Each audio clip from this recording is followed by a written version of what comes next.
బీటెక్లో చదువుతున్న వాళ్ళు కానివ్వండి, కార్పొరేట్ కంపెనీలో జాబ్స్ అప్లై చేస్తున్న వాళ్ళు కానివ్వండి, లేదా జాబ్స్ చేస్తున్న వాళ్ళు కానివ్వండి, నేను మీకు ఒక పర్టికులర్ టార్గెట్ ఇస్తాను. ఓకే, లేదా నాకు ఇన్ని బ్యాక్లాగ్స్ ఉన్నాయి, నేను క్లియర్ చేసుకోవాలి, అది చేస్తావా అన్నప్పుడు చాలామంది, కొంతమంది అండర్ కాన్ఫిడెంట్గా ఉన్నావు అని ఎలా తెలుసుకుంటారు తెలుసా? నీ వర్డింగ్ వల్ల. అదేంటి వర్డింగ్ వల్ల తెలుసుకోవడం ఏంటి అంటే, సి ఆల్మోస్ట్ 5 letter వర్డ్సే, బట్ డిఫరెంట్ వేరియేషన్. ఏంటి అంటావా? లెట్స్ కన్సిడర్ ఈ ప్రాజెక్ట్ నువ్వు 3 monthsలో కంప్లీట్ చేయాలి అనుకున్నప్పుడు కొంతమంది అంటారు ఐ క్యాన్ డూ ఇట్ అంటారు, బట్ కొంతమంది ఐ విల్ డూ ఇట్ అంటారు.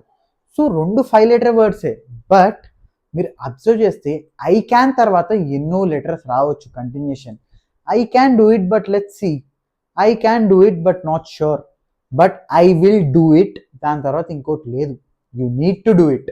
ఒకవేళ ఐ విల్ డూ ఇట్ తర్వాత ఇంకేమైనా వర్డ్స్ యాడ్ చేయొచ్చా? Let me know in the comments.